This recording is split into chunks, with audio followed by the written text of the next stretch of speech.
ገጽ 10 ላይ ያለውን አነበብኩኝና ቁጥር 17 ላይ በተክለ ሃይማኖት መታሰቢያ ቀን ዛሬ በዚች ቀን እንደተንሳይ አድርጎ ዝክሩን የሚዘክር ሰው ሁሉ በምስጋና ጸሎት በማድረግ ጧፍ ዕጣን በመስጠት መስዋዕት በማቅረብ የታረዘ በማልበስ የተራበ በማብላት ይልና አባቴ ተክለ ሃይማኖት ይለው ይገባዋል እሱ ምን ያባት አለው ይለዋል ይያለ ይናገራል እና እኔ ማነሳው በርግጥ እዚህ ላይ ብዙ ምናነሳቸው ነገሮች ይኖራሉ በመታሰቢያው ቀን በተክለ ሃይማኖት መታሰቢያ ቀን ዝክሩን የሚያዘክር ሰው ሁሉ ይልና በምስጋና ይላል እንግዲህ በምስጋና ሲል ያው ተክለ ሃይማኖትን በማመስገን ማለት ነው ከዛ ጸሎት በማድረግ ይላል ወደ ተክለ ሃይማኖት ማለት ነው ጸሎት ምስጋና ወደ ተክለ ሃይማኖት ጸሎት ወደ ተክለ ሃይማኖት ዕጣን በመስጠት ይላል ለተክለ ሃይማኖት መስዋዕት በማቅረብ ይላል ለተክለ ሃይማኖት እንግዲህ መስዋዕት ማቅረብ ምንድነው መስዋዕት በብሉይ ኪዳን ይታወቃል መስዋዕት ከበጎች ከጊደሮች ከዋኖስ ከርግብ የሚቀርብ ነው ማለት በሙሴ ሕግ በአዲስ ኪዳን ግን ምን ተብሏል ተሽሯል ከእህል ቁርባንም የሚቀርብ ነው መስዋዕት ምክንያቱም የምስጋና መስዋዕት ነው እንዳንል መጀመሪያ ምስጋና ብሏል የምስጋና መስዋዕት እንዳይሩን ብዬ ነው የምስጋና መስዋዕት ካሉ ምስጋና ብሏል ከዛ ጸሎት ከዛ ዕጣን ከዛ መስዋዕት ወይ በግ ወይ ፍየል ወይ ደግሞ ጊደር ተወዷል እንጂ አሁን እና የተራበ በማልበስ ጥሩ ነው የታረዘ በማልበስ ይልና እንደዚህ አይነቱን ሰው ግን በተክለ ሃይማኖት ስም ይላል በተክለ ሃይማኖት ለተክለ ሃይማኖት አይደል ያው እንደዛ ነው የሚለው እዚህ ጋር እኮ እንደዛ ነው የሚለው ገጽ 10 ላይ ነው ያለውና ከዛ እንደዚህ አይነቱን ሰው ይልና አባቴ ተክለ ሃይማኖት አለው ይለዋል አለው ይለዋል ምንም ይለዋል በምስጋና ወደፊት የሚቀርበው ጸሎት የሚያደርገውን ለሱ ዕጣን የሚያጨሰውን ወይም ዕጣን የሚሰጠውን መስዋዕት የሚያቀርበውን የታረዘ የሚያበላውን የተራበ የሚያበላውን የታረዘ የሚያለብሰውን ይቅርታ እንደዚህ አይነቱን ሰው ይልና ቁጥር 27 ላይ እሱ ምን ያባት አለው ይለዋል ካለ በኋላ ምእመናን በሚወርሷት በመንግስተ ሰማያት ከሱ ጋር ያኖረዋል በጉቦ መንግስተ ሰማያት ይገባል ይያለ ነው ረ ጉዱ ብዙ ነው መንግስተ ሰማያት ከሱ ጋር ያኖረዋል ይልና ለሁላችን እሷን መንግስተ ሰማያት ያድለን ምኞቱ ደግሞ ጥሩ ነው ለሁላችንም ያችንም አሁን እንደዛ ያለ እንዳይኖር ሰው ምን ምስጋና ለተክለ ሃይማኖት ጸሎት ወደ ተክለ ሃይማኖት አንተ ተክልዬ ባክ እንዲል ማለት ነው መስዋዕት ዕጣን የታረዘ ማልበስ በቃ ይሄ በመልካም ስራ ጽድቅ እንደሚገኝ በመልካም ስራ ደግሞ ለእግዚአብሔር ሳይሆን ለተክለ ሃይማኖት በመታሰቢያው ቀንና መንግስተ ሰማያት ያወርሰዋል ይላል ግን ቁጥር 34 ላይ ትንሽ እንደው ለመግቢያ ያክል ትንሽ ላንብብልህና ትቀጥላለህ አንተ እና ከዛ በኋላ ወደ ታች ደግሞ ዝቅ ይልና ቁጥር 34 በልቦናው ንቆ አቃለው ስጋዊ ስራ የሚሰራ ሰው ቢኖር ማለት ይሄኛውን አቃለው ማለት ነው አሁን ከላይ ዘርዘርናቸውን አቃለው ንቆ ይልና ስጋዊ ስራ የሚሰራ ሰው ቢኖር ግን አክብሮ ደስ ብሎ ተዝካሩን በሚያዘክርበት በዚያች ቀን አባቴ ተክለ ሃይማኖት ሊለው አይገባውም ማለት እሺ እሱ ምን ያባት አለው አይለው አይሰማውም አለው አይለው አይሰማውም እንዴውም እንዲላ አላውቅህም ይለዋል ቃሌን አልጠበክም ይላል ዝክሬን አልዘከርክም አባቴ የሚለው ግን ዝክሩን የሚዘክር አለው የሚለው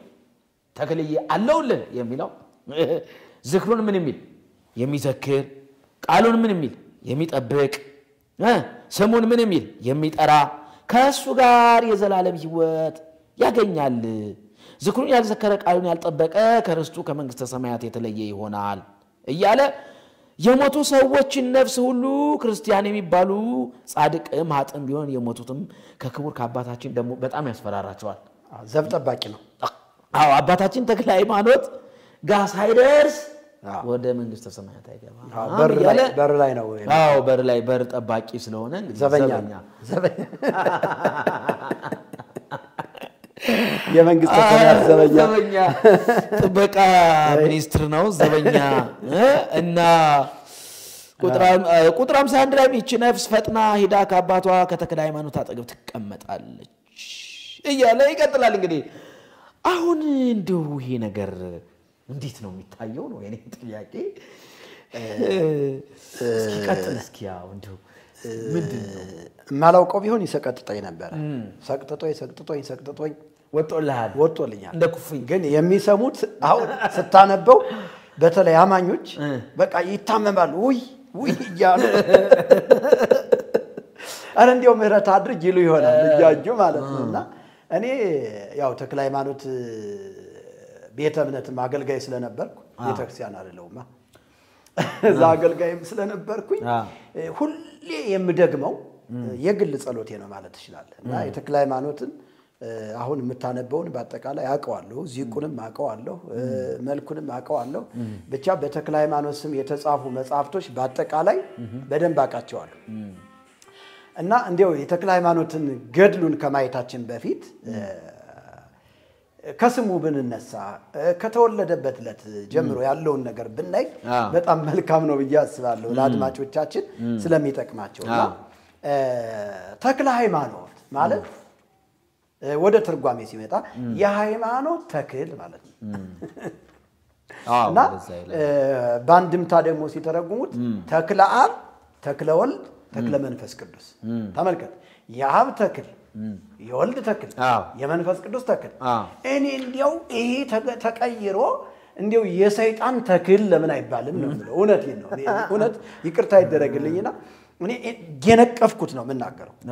ምክንያቱም ሊነቀፍ የሚገባውን ካልነቀፍን እንደ እግዚአብሔር ቃል ያልሆነውን ካልነቀፍን ምንንም ነገር መንቀፍ አይቻልም በቃ እንዴ አሁን ተክለ ሃይማኖት ቢኖር እኮ ንስሐ ግባ እንለው ነበር እውነት እንደዚህ አይነት ነገር እንዲደረግለት አስቦ ይሄንን ነገር እንዲጽፉለት አጽፎት ከሆነ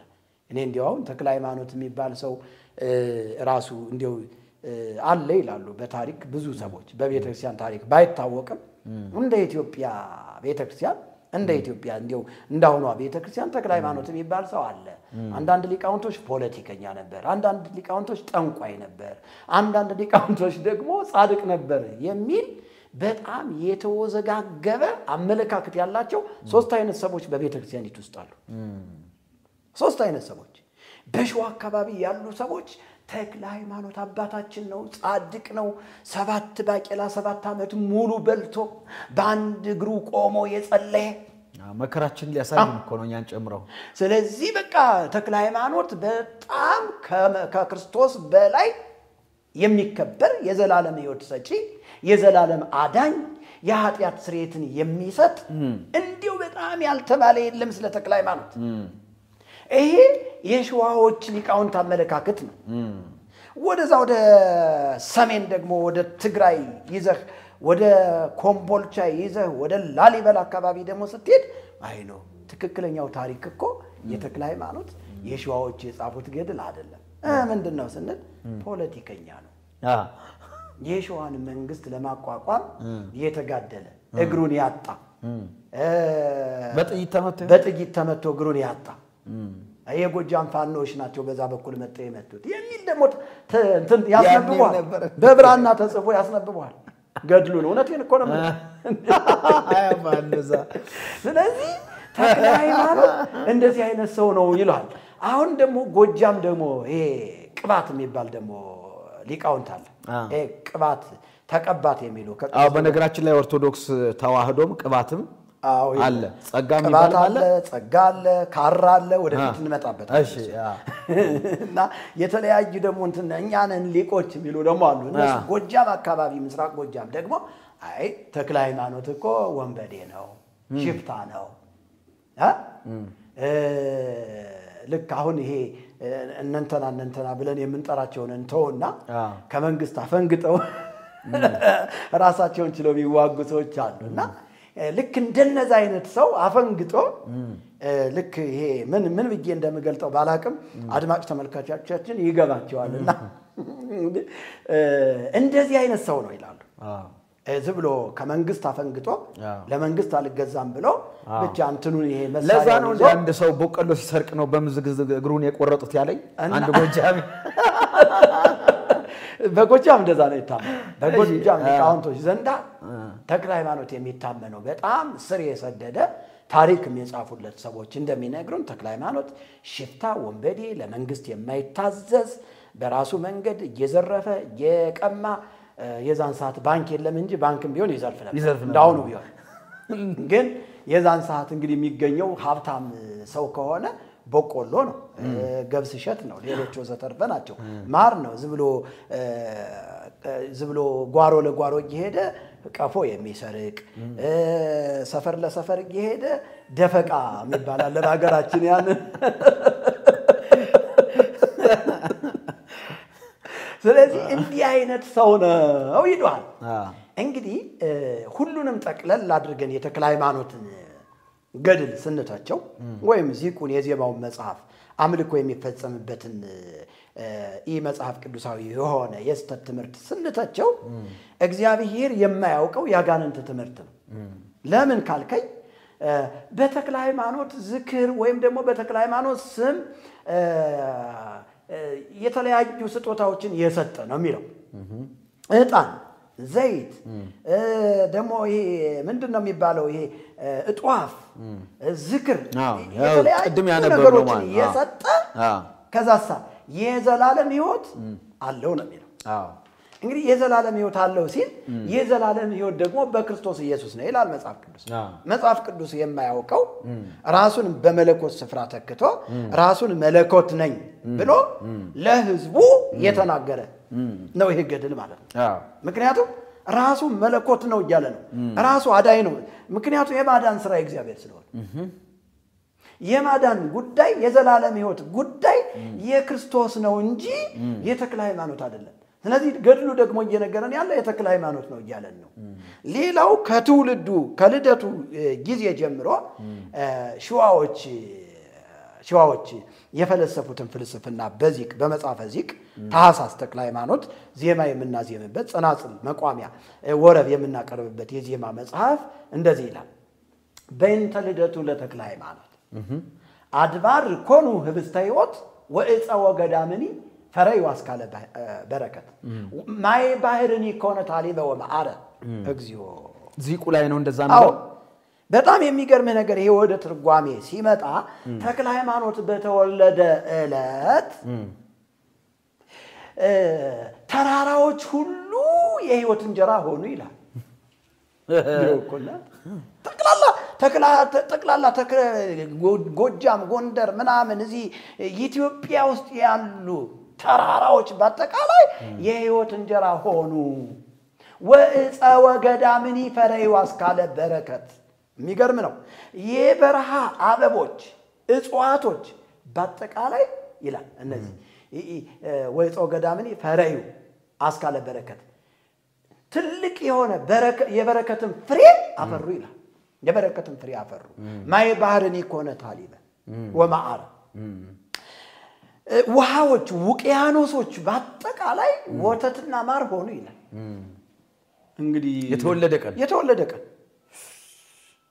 ውሃዎች እና አባይ እንግዲህ አባይን የሚያክል ይሄ ውቅያኖስ የሚባለው ይሄ በሐዋሳ ያለው እንትን ሃይቅ እዚህ ደግሞ ዝዋይ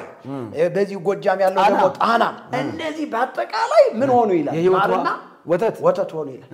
እንግዲህ ማር ወተት ምናምን እንደፈለገ ነው በቃ በዛን ቀን በገፍ ተጠጣ በላይ አንድ ሰውዬ ሲነግረኝ በዛን ሰዓት በጣም ብዙ አህዮች ነበሩት አለኝና ዝም ብሎ በማድጋ እየቀዳ በጣም ብዙ ተክለ ሃይማኖት የተወለደለት በጣም ብዙ አከማችቶ ነበርና ብሎኝ የሆነ ገዳም ላይ ተክለ ሃይማኖት የተወለዱለት እኮ የተቀዳ ወተትና ማር አለ አለ ይሄት ስለው እንደዚህ አይነት ምንም ይባል ገዳም አለ መሰለህ እዛ ተክለ ሃይማኖት ገዳም አለ ቀንጨለማ የሚባል ገዳም አለ ቀንጨለማ አታውቀውም ቀንጨለማ የሚባል ከኛ ከተወለድንበት ሀገር ወደ ላይ የሕይወት እንጀራ እየተባለ እሱ ገዳም ምንድነው ጨለማ ቀን ቀንጨለማ ነው የሚባል ለምን ነው ቀንጨለማ የሚባለው ውድማ ነው በጣም የሚያስፈራ ገዳም የሚያስፈራ ጫካ ውስጥ ግን በጣም ይሄ ዋሻ ውስጥ ጠበል ፈለቀ ተብሎ እዛ የተክለ ሃይማኖት ነው ተብሎ ሰዎች በመጫኛ ታስረው ይወረወራሉና በሽታ ያለባቸው ከበሽታቸው ይፈወሳሉ ደሃ ይሆኑ ባለጸጋ ይሆናሉ ወዘተርፈ የሚባል ትርክት አለና ያ ተክለ ሃይማኖት የተወለደ ዕለት እዛ የተቀመጠው አሁን ማርማር የሚል እንዲሁም ደግሞ ወተት የሚል ውሃ አለ ብለው የሚያታለሉበት ቦታ ነው እዛ ሀገራችን ላይ ማለት ነው። እና እንግዲህ እንዲህ አይነት ትርክት በዚህ መጽሐፈ ዚቁ ላይ ገብተው ማንም ሰው ማየት ይችላል። በእርግጥ በግዕዝ ነው የተጻፈ። ግዕዙን እየተረጎምን ታኅሳስ ተክለ ሃይማኖት ላይ የሚዜማውን ዜማ ነው እየተናገርኩ ያለሁት። እና የተወለደ ዕለት ጀምሮ የኢትዮጵያ ተራሮች የሕይወት እንጀራ ሆኑ፣ እጽዋቶች በአጠቃላይ የበረከት ፍሬን አፈሩ፣ ውቅያኖሶች ውሃዎች በአጠቃላይ ማርና ወተት ሆኑ። በዚህም ምክንያት ተደስተው ወጸለሉ ላይ ለተክለ ሃይማኖት ወበየገብሩ በዓለ እንዲያው በአጠቃላይ መላእክቶች መጥተው በተክለ ሃይማኖት ላይ ክንፋቸውን ዘረጉ በዓልንም አደረጉ ይላል። ስለዚህ ይሄ ምንድነው? ይሄንን የዚቁን መጽሐፍ ወደ ተክለ ሃይማኖት ገድል ስትወስደው ሰዎች በዚህ አምነው በዓል እንዲያደርጉ ዝክር እንዲዘክሩ የተለያዩ ስጦታዎችን እንዲሰጡ የተፈለሰፈ ፍልስፍና ሲሆን ግን በዚህም ሰዎች ደስ ተሰኝተው እንዲያደርጉት የዘላለም ሕይወት ያገኛሉ ብሎ ይጻፋል። አዎ እንግዲህ ኢየሱስ ክርስቶስ ምን አለ? እኔ የሕይወት እንጀራ ነኝ አለ። እኔ የሕይወት ውሃ ነኝ አለ። እና የሚጠጣ በነፃ ይጠጣ በቃ ሕይወት ዘያምን በወልድ ቦ ሕይወት ዘላለም በወልድ ያመነ የዘላለም ሕይወት አለው ነው የሚለው እንጂ የተክለ ሃይማኖትን ዝክር የዘከረ በዓሉን ያከበረ ጣን የሰጠ ምናምን የሰጠ ምናምን ጥንቆላ አካሄድ ይሄን የሕይወትን እንጀራና የሕይወትን ውሃ ከክርስቶስ ቀምቶ ከተክለ ሃይማኖት ጋር ለማገናኘት የተደረገ ጉዳይ ነው። አሁን እዚሁም ገጽ 12 ላይ ቁጥር 81 ምን ይላል መሰለ? ኃጢአታችሁን የሚያነጻ ይላል። ትክክል። እስኪ ከላይ ጀምረህ እንዲያውም ይሄው እንጂ አይ ቁጥር 80 እንደው ጊዜ ለማሳጠር ብዬ ነው። ለስጋችሁ መጠበቂያ አየው ለነፍሳችሁ በነገራችን ላይ እዚህ ላይ ሊያዝህና ስለማቀው ነውና እዚህ ላይ ሊያዝህና የኛ የሀገራችን ገበሬ ሁሉን ነገር ማድረግ የሚችለው ከስጋው ጋራ የተገናኘ ነገር ሲሰማ ነው። አሁን እዚህ ጋር በስጋህም በነፍስህም እኩል የሆነ በረከትን ታገኛለህ ሲባል ነው ሰው የሚያደርግ። ለኩሉ ዘስጋ ወለኩላ ዘነፍስ ለኩሉ ዘስጋ ወለኩላ ሳይየው አይደለም ይቺ የተለመደች ነች። አሁን የገበሬ በስጋም በነፍስህም በቃ ምናምን ሲባል ደስተኛ ሆኖ ያለውን ነገር ያደርጋል። ቀፎውንም ሽጦ ምናምን በሬውንም ሽጦ ይሰጣል። ለዚህ ነው ህዝባችንን እያታለሉበት ያለው። እስቲ አንብበው። ለስጋችሁ መጠበቂያ ለነፍሳችሁ መዳኛ ነውና ይልና አየው ኃጢአታችሁን የሚያነጻ ለወጣትነታችሁ ከፍጹምነት መድረሻ ነውና ለወጣኒነታችሁ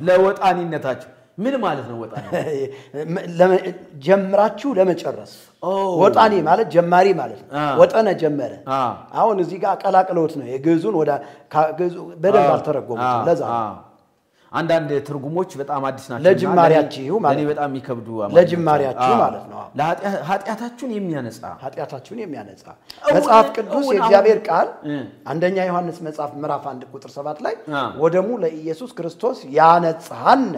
እምኩሉ ኃጣውኢነ የልጁም የኢየሱስ ክርስቶስ ደም ከኃጢአት ሁሉ ያነጻል ያለ። እዚህ ጋር ደግሞ ኃጢአታችሁን የሚያነጻ ማን? ተክለ ሃይማኖት። ተመልከት አደገኛ ትምህርት። አዎ እኔ ግን ደስም አሁን ዚቁ ይሄን ዚቅ ያያዩት ነበር። ግዕዝ ነው። ግዕዙም በጣም ከባድ ነው፣ አይነበብም። ትንኝ የምትመስል ነገር ነው። ምልክቷ ነች የዜማዋ ልክ። ከባድ ነው። ይሄ ግን እንደኔ አይነት ሰው ግዕዝ የማያውቅ ሰው ይሄው ከግዕዝ ወደ አማርኛ ተተርጉሞ በደንብ በግልጽ ተነግሯልና ትውልዱ ይሄን እያነበበ ለምን ጥያቄ አይጠይቅም የሚል ጥያቄ አለኝ። እኛም እኮ ሐሳባችን ትውልዱ ጥያቄ እንዲጠይቅ ነው ይሄን ምን ነው። አሁን ይሄን ገድለ ተክለ ሃይማኖትን ማንንም ሰው ጊዮርጊስ ፒያሳ አካባቢ ሄዶ ገዝቶ ማንበብ ይችላል። ምን ይላል? ኃጢአታችሁን የሚያነጻ ለኃጢአት ስርየት ቅድም የተናገርከው ኢየሱስ ክርስቶስ ፍጹም የሆነውን እንከን የሌለበትን ነውር የሌለበትን ደሙን አፈሰሰልን። መዳን የምንችለው በክርስቶስ ኢየሱስ ደም። የኢየሱስ ክርስቶስ ደም ከኃጢአት ሁሉ ነው የሚለው ያነጻል ነው። ስለዚህ እዚህ ጋር ኢየሱስ ክርስቶስ ያላነጻው ደም ደግሞ ተክለ ሃይማኖት ታሪክ ከኢየሱስ ክርስቶስ ዘመን አይደለም፣ በዚህ በመካከለኛው ዘመን ጊዜ የተነሳ ታሪክ ነው። እንደው ኢየሱስ ክርስቶስ ያላነጻው ኃጢአት ስለነበረ ነው እንዴ ደግሞ የተክልዬ ምናምን ብለው የሚመጡት? በነገራችን ላይ ይሄ ገድል እኮ ጉደኛ ነው። ሌላም ነገር ያነሳል። በጣም ጸያፍ ነገር እኮ ተቅማጡንም ከክርስቶስ ጋር አነጻጽሮ ያቀረበ ነው። ጸያፍ ነው። ትውልድ መጠየቅ አለበት። ተቅማጣም የሆነ መጽሐፍ በእውነት ትምህርቱ ትምህርቱ ራሱ እውነቴን እኮ ነው የምነግርህ ኧረ ተው ጌታ ምስክሬ እና ለምን መሰለህ አሁን ይሄ እንዲያውም በደንብ ታየዋለህ ወደፊት ካጊው ማለት ተቅማጡ ከክርስቶስ ደም ጋር ተነጻጽሮ ቀርቦ እንደገና ምዛ ገዳም ሄደው በተቅማጥ በሽታ የሞቱ ሁሉ የዘላለም ሕይወት ያገኛሉ ነው የሚለው እኮ እንደዛ እኔ ትውልድ መንቀ ህዝቡን ተቅማጣን ያለው ትውልድ ወይ ተነስ መጮ ነው አሁን ያለብን ይመስለኛል ያው ብለን አራው ብለን መጮ ያለብን በጣም እንዴው ሰልፍ ቢያስፈልግ እኔ አሁን እንዴው እኛም አንድ አልሆን እንዴው እግዚአብሔር እንዴው ቢረዳንና አንድ ብንሆን በተለይ ከቤተ ክርስቲያኗ የወጣን ልጆች ለምን ሰልፍ አንወጣ እውነት እኮ ነው ነገር ይሄን በእውነት ሰልፍ እንዴው ለህግ እንዴው በህግ ይታይልን እንዴው ህግ ይይልን ይሄን መጽሐፍ በእውነት የኢትዮጵያ ህግ ራሱ እንዴው ቢዳኝን በዚህ መጽሐፍ ሰልፍ ብንወጣ ህግ ስላልወጣለት ነው ስለስተት ትምህርት ይሄ በእውነት በእግዚአብሔር ቃል ህግ ነው የሚዋረደው በርግጥ እኛ እውነቱን እየተናገርን ያፍረጠረጥን ስደት ይያለ መጠላት መገፋት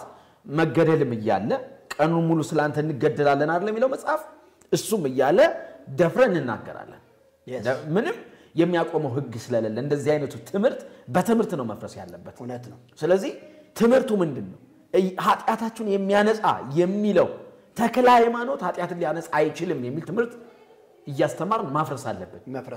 መንጻት የምንችለው ንጹህ የሆነ ደም ፈሶልናል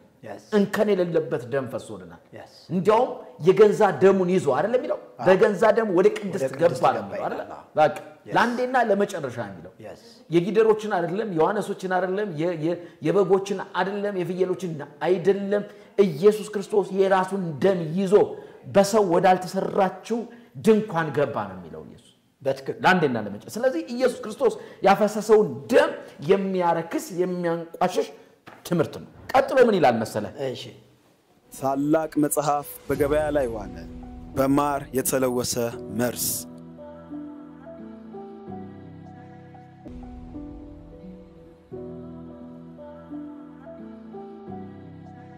በ280 ገጽና በ12 ምዕራፎች ተከሽኖ የቀረበ ድንቅ መጽሐፍ በመርጌታ ሚስጥሩ መዝገቡ የተጻፈው በማር የተለወሰ መርዝ የሚል ርዕስ የተሰጠው ይህ መጽሐፍ የመናፍስቱን አሰራርና ወደ ጽድቅ መንገድ እንዴት መሄድ እንዳለብን ጥረት ተባለና በግሩም ቋንቋ የሚነግረንን ይሄንን መጽሐፍ በእጅ ማስገባት አንድም ለውቀት አንድም ለመዳን ዋና ቁልፍ ስለሆነ እንዳያመልጦ በማር የተለወሰ መርዝ ሁሉም ሰው ሊያነበው የሚገባ ድንቅ መጽሐፍ በገበያ ላይ ዋለ ዝም ያለፋለፋ አድርጌ ላምብ አንተ ሁሉን እንዳነበው ትፈልጋለህ ጊዜ የለም እስቲ ዝም ብለህ አንብበው እሱንና ቁጥር 91 ይህ አስተማሪያችን ነው ይላል ይህ አስተማሪያችን ምንድነው መድኃኒታችን ነው ይላል አየው አሁን አስተማሪያችን ወንጌል አላስተማረም እውነተኛው አስተማሪ መንፈስ ቅዱስ እኮ ነው ወደ እውነት ሁሉ የሚመራን እውነቱን የሚያስተምረን መንፈስ ቅዱስ ነው እርሱ የእውነት መንፈስ በመጣ ጊዜ አይደል የሚለው ወደ እውነት ሁሉ ይመራቸዋል አይደል መሪያችን አስተማሪያችን እሱ ነው ይህ አስተማሪያችን ቀደም እኮ መግቢያው ላይ ስታነሳ የጎጃሙ ሚለው አለ የሽዋው ሚለው አለ ወደ ላሊበላ አካባቢ ያለው ሚለው አለ እርስ በርሳቸው እንኳን አልተስማሙበትም አንዱ ፖለቲከኛ ነው ይላል አንዱ ሽፍታ ነው ይላል አንዱ ደግሞ ምናምን ነው ይላል ጻድቅ ነው ይላል በቃ እርስ በርሳቸው ሲነቋቆሩ ባለፈው በነገራችን ላይ አንተ ላይ ሲዘምቱ የነበሩ ሽዋዎች ናቸው በጣም ጎጃሞች ምንም አላሉ አይ ያውም የዛኔ ነው አንዱ ቀድም ያልኩኝ ያለኝ አረ ተክለ ሃይማኖት እኮ ቦቀሎ ሲሰርቅ ነው እግሩን ያለኝ ያኔ ነውና ደውሎና ይሄ ምን ችግር አለው በምስክስክ ነው አለ ሰውሬት ራሱን እንኳን ያላዳሉ እርስ በርሳቸው እንኳን የማይስማሙበት ጉዳይ ነው በርግጥ እንዴት ይስማሙበታል እውነት መሰረት ስለሌለው ውሸት ስለሆነ ውሸት ሁሉ ጊዜም እንዲና እንዲ ሲዋል አንዱ እንዲ ሲለው አንዱ እንዲ እውነት ሁሉ ጊዜም የእግዚአብሔር ቃል ብቻ ነውና ይህ አስተማሪያችን ነው ይህ መድኃኒታችን ነው ይህ አለኝታችን ነው ይህ ነፃ አድራጊያችን ነው ይህ የመንግስተ ሰማያት ፈለማችን ነው በታረዝን ጊዜ ልብሳችን በተራብን ጊዜ እውነተኛ ምግባችን በተጠማን ጊዜ የህይወት መጠጣችን በደከምን ጊዜ ምርኩዛችን ይያለ በእውነት ደስቲ ጫርሳ በደከምን ጊዜ ምርኩዛችን ከዚህ ዓለም ባህር ማዕበል መርከብ ሰውነታችንን በረዴቱ እየቀዘፈ የሚያሻግረን እሺ እኒህ የአጋንንት ጸቦች ናቸውና እርኩሳን ረቂቃን የሚሆኑ አጋንንት ናቸው ከሰማይ በታች ዓለም ጽልመትን የሚገዙ በድንቁርና በሚሰራ በኃጢአት ጥፋት ነፋስ መርከብ ሰውነታችንን የሚያውኩ ይህን አውቆ ሐዋርያው ጳውሎስ እንዲህ አለ ብሎ ደግሞ እውነት ለማስመሰል ከኤፌሶን ምዕራፍ 6 ቁጥር 12 ላይ ያለውን ምን ይላል እንትን ሰልፋችሁ መጋደላችሁ ከስጋና ከደም ጋር አይደለምና የሚለውን ሪፈር ያደርጋል ምንም ወደ ኤፌሶን አይገናኝምና ራሱን በመለኮት ስፍራ ተክቶ ራሱን አምላክ ነኝ ከኃጢአት አነጻለሁ ይያለ ራሱን የመንግስተ ሰማያት ፈለም ነኝ መግቢያ በር ነኝ ይያለ ራሱን አዳኝ ነኝ ይያለ እንደገና ደግሞ መጽሐፍ ቅዱስ እዚህ ጋር መጥቀሱ ከምን ጋር ሊያገናኘው አስብ እንትና ትውልዱን እውነት እንዲመስል ሽንገላ ነው የሚሸነግልበት መንገድ ነው ስለዚህ መድኃኒታችን ኢየሱስ ክርስቶስ ነው አሜን ተክለ ሃይማኖት አይደል yes በምንም አይነት እንዴ ገብርኤል ነው መልአክ ነው አይደል ዛሬ በዳዊት ከተማ ሉቃስ ወንጌል ምዕራፍ 2:10 ዛሬ በዳዊት ከተማ መድኃኒት ክርስቶስ ጌታ የሆነ ተወልዶላችኋል መድኃኒት ኢየሱስ ክርስቶስ ነው መድኃኒታችን እንዲያው የዓለም ሁሉ መድኃኒት የሆነ ኢየሱስ ክርስቶስ ነው ዮሐንስም እኮ የዓለሙን ሁሉ ኃጢአት የሚያስወግድ ነው ያለው የዓለምን ሁሉ የሚያስወግድ የዓለምን ሁሉ ኃጢአት የሚያስወግድ የእግዚአብሔር በግ መድኃኒት ነው መድኃኒት በሌላ በማንም ሁሉ ጊዜ መናገር ያለብን ወንጌል ስለሆነ ነው ይሄ ወንጌል ነው ወንጌል ደግሞ ስለ ልጁ ስለ ክርስቶስ አዳኝነት ነው መዳን በሌላ በየቪዲዮ ምናነሳው ጥቅስ ነው በነገራችን ላይ ግባችን ይሄንን ትምርት ማንቋሸሽ ማዋረድ ማጋለጥ ብቻ ሳይሆን ኢየሱስ ክርስቶስን መስበክ ስለሆነ ነው የዓለምን ሁሉ ኃጢአት የሚያስወግድ እግዚአብሔር በግ ኢየሱስ መዳን በሌላ በማንም የለም እንድንበት ዘንድ ከሰማይ በታች ተሰጠን ሌላ የለም ስለዚህ መድኃኒታችን አስተማሪያችን መምህርና ጌታ የተባለው ኢየሱስ ነው ተከከለ መንፈስ ቅዱስ ነው ነፃ አድራጊያችን በነፃነት ልንኖር ክርስቶስ ነፃነት አወጣን ገላትያ ምዕራፍ 5 ቁጥር 1 አይደለም ይላል ስለዚህ ነፃ የሚያደርገን መንግስተ ሰማያት ፈለማችን ማለት ምን ማለት ነው ፈለም መግቢያ በር ኢየሱስ ምን አለ በዮሐንስ ወንጌል 14:6 እኔ እውነት መንገድ ህይወትም ነኝ ከኔ በቀር ወደ አብ የሚመጣ የለም ይሄ ዝክንትል የሆነ መጽሐፍ በሩ አንድ ነው ተጨማሪ ሐሳብ ካለ አንሳና ደግሞ ሌላ በጣም የገረመኝን 51 ምዕራፍ ላይ ደግሞ እንድናነሳ ፈልጋለሁኝ እዚህ ላይ የምጨምረው ነገር ካለ ጨምርና ወደ ምዕራፍ 50 እስኪነክ ትንሽ ደግሞ እዛ የገረመኝን ነገር አነሳለሁኝ ከዚህ ከመድኃኒት ነው ያጥያስ ስሬት ነው አስተማሪ ነው ከሚለው ሐሳብ ጋር ተጨማሪ ሐሳብ ምንድነው ይሄ በጣም የሚገርም አይደለም አድማጭ ተመልካቾቻችን እንዲረዱን የምንፈልገው እኛ በእግዚአብሔር ቃል እውነት ላይ የተነሱ የተዋሹ ውሸቶች እንዳይቀጥሉ ወንጌልን ተክተን መስበክ የኢየሱስ ክርስቶስን ሞትና ትንሳኤ መናገር አለብን ብዬ አጽንኦት መስጠት ፈልጋለሁ ከዚህ ውጪ ግን ተክለ ሃይማኖት ብቻ አይደለም እኮ አዳኝ የተባለው ተክለ ሃይማኖት ብቻ አይደለም እኮ የህይወት መጠጥ ነው የህይወት ምግብ ነው የተባለው ተክለ ሃይማኖት ብቻ አይደለም የዘላለም ህይወት ያስገኛል የሚባለው ማርያምም በዛ ቤተክርስቲያን የዘላለም አዳኝ ነች ገብርኤል እሷማ በቃ እንደ ቅመምና እንደ ጨው ማትገባበት ነገር የለም ገብርኤልም እንደዚያው ነው ሚካኤልም እንደዚያው ነው አርሴማም እንደዚያው ነች ሌሎች በአጠቃላይ ቅዱሳን ተብለው የተቀመጡ ከዘላለም ድነት ጋር የተያያዘ ትምህርት አላቸው ኃጢአትን ሁሉ ይቅር የሚል ኃጢአትን የሚያነጻ ክርስቶስ ሆኖ ይያለ ግን ሚካኤልም እኮ ኃጢአትን ይቅር የሚልና የሚያስተሰርይ የሚያነጻ ሰፋከነፊ ከለረዴትና አብየነ ሚካኤል ተብሏል እኮ እንዴ ጸሎትንና ልመናን ሁሉ ሰምቶ ይቅር የሚል ሚካኤል ነው ይላል መጽሐፈ ዚቁ የዳር ሚካኤል ብናነብ ጸሎትን ሁሉ ሰምቶ ይቅር የሚል ኃጢአትንም የሚያስተሰርይ ሚካኤል ነው ይላል አሁንም ደግሞ እዛ ጸሎታችን ሰምቶላል ኃጢአታችንን ይቅር ብሎናል ብለን የሚካኤል ለት ዘምረን ሰግደን ተሻሽተን ምን ብለን አልበቃም ብሎ ደግሞ በ25 መርቆሪዎስ ጋር ሄደን እንሄዳለን እገኒ ለስምከ ወይሴብህ ባይልከ ስማ ጸሎተ ኩሉ ዘሥጋ ዘመጽሐቤከ ወደ አንተ የመጣውን የሥጋ ለባሽን ጸሎት ሁሉ የምትሰማ ተብሎ ደግሞ ለመርቆሬዎስ ይዘመርለታል። ይሄ አልበቃም። ወደ ማርያም ሄድን። አሁንም ደግሞ ወደ ማርያም ደግሞ ስንሄድ ደግሞ ማርያም የኃጢአትን ስርየት ለማሰጠት ደሟን አፈሰሰች እንላለን። ስለ ብዙ ሰዎች የኃጢአት ይቅርታ ነው ደሟ የፈሰሰ ብለን ደግሞ ለሷ እንዘምርላታለን። የማርያምን ስም የሚጠራ ሁሉ ይድናል የዘላለም ሕይወት ያገኛል። አሁን ደግሞ ይሄ አልበቃም። የማርያምም አልበቃም። ሄድን ደግሞ ሌላ ቦታ ደግሞ ወደ አርሴማ ሄድ፣ ወደ ክርስቶስ ሰምራ ሄድ። እነዚህም አልበቁንም። 9099 የሚያህሉ ቅዱሳን አባቶቻችን እነዚህ ያሉባት ሀገር በጦርነት እየተዳከመች ነው። ይሄ ሁሉ ጸሎት የሚሰማ ያለ ጸሎተኞች እነዚህ 88000 ትውልድ ይምራሉ የተባሉ 10000 ለምሳሌ ይሄ 10000 ነው የሚለው ጊዮርጊስ 10000 ነው የሚለው ይሄ 10000 ነው የሚለው 12000 ያኛው 88000 ዮሐንስ ጋር ስትሄድ ደግሞ 55000 ላሊበላ ስትሄድ 88000 ይማራል የተባለ ይሄን ያህል ኪዳን የተሰጣት ሀገር ኢትዮጵያ የተባለች ሀገር ግን በእርግማን እየተመታች ያለች ሀገር ነች። ለምን ካልከኝ ወንጌል ስላልተሰበከባት በጦርነት እየተጎሳቆለች ነው ያለች። የጅብ ቆዳ እዚህ ላይ አስሮ የጅብ ምርኩዝ ይዞ የጅብ የግራ እግሩን እንትን ብሎ አነግቶ ወገቡ ላይ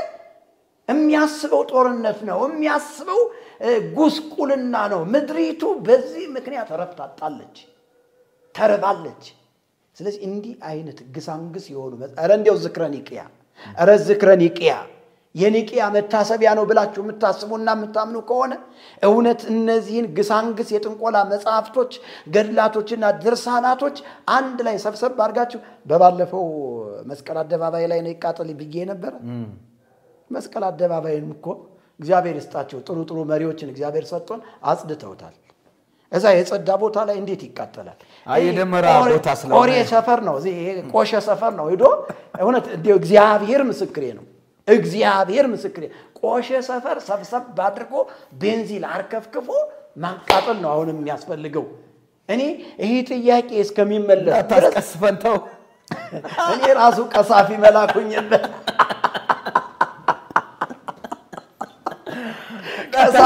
ቀሳፊ መላኩኝበት ድሮ ይቀስፋል ይቆርጣል የመብረቅ ይመታል ሲባል አንደኛ እኔ መብረቅ ሆንኩበት፣ ሁለተኛ እኔ ቀሳፊ መላክ ሆኜ ተገለጥኩበት። ስለዚህ እንዲህ አይነት ድሪቶ የሆኑ ቡትቶ የሆኑ ትውልዱን ወደ ሞት ወደ ኩነኔ እንዲሁም በስጋ ማጎሳቆሉት። ተክለ ሃይማኖት በመጣ ቁጥር ጠላውን ተሸክመው እየሄዱ በግ ያላቸው በጋቸውን እየሰጡ ፍሬ ግብር እየተባሉ ስንት ነገር አለ መሰለህ ወንድሜ። ህዝባችንን ያጎሳቆለ ትምህርት ነው። በስጋም እንኳን ይብን ህዝባችንን ያጎሳቆለ ትምህርት ነው። ያቡነ ተክለ ሃይማኖትን ጓደኛ አምጣልኛ ነብር የሚያጅበው ገብረ መንፈስ ቅዱስ የተወለደ ለጀምሮ በመታት ገብረ መንፈስ ማለት አቦ ነው። አቦ የመንፈስ ቅዱስ ባሪያ የተባለው የመንፈስ ቅዱስ ባሪያ ተብሎ ግን ያጋንንት ባሪያ ይመስል ከግብጽ መጣ የሚለው በነጎድጓድ በደመና ተጭኖ መጣ ይላል። ጥንቆላ አንድ ጠንቋይ ነበረ በደመና እየተጫነ መሄድኛ ጋር ያኛው የሞተው ሞተ ደሰው በደመና እየተጫነ ሰይጣን ገደለው እኮ አይደል? አዎ በደመና እየተጫነ ከጎጃም አዲስ አበባ ይመጣ ነበር እንደነበር ሰምቻለሁ። እሱ ሞቷል፣ አጋንንት ተበቅሎታል። እና እኛም ሞክረናል። አቦም ከግብጽ በደመና ነው የመጡ ያለ ነው። አቦም በመንኮራኩር በደመና ተጭኖ እዚህ ማን ነው ወደ ደብረ ዘይት አምጣልኝ እንጂ ገዳመ ማን ነው የሚባለው? አረኔ ገዳም አላቀ እንኳን ረሳውት የምትወባክ እኔ ይልቁንስ ቀደም ጅብ ስትል ምን የጅብ ቆዳ ምናምን ስትል ምን ትዝ እንዳለ ታዲያ እኛ ጋር አንዴ ጅብ ሞተ እና ጅብ ሞተና ሰው ተጣላበት በጅቡ እና በቃ በአንድ ጊዜ አንዱ ግራ እግሩን አንዱ ቀኝ እግሩን አንዱ እንትኑን አንዱ ቆዳውን ምናምን በቃ የቅንድቡን ምናምን አድርጎ አስተዋውሳለሁ። ከዛ በኋላ ጧሰው ምን ደረሰ? እኔ ግራ እግሩ ደርሶኛል። ምን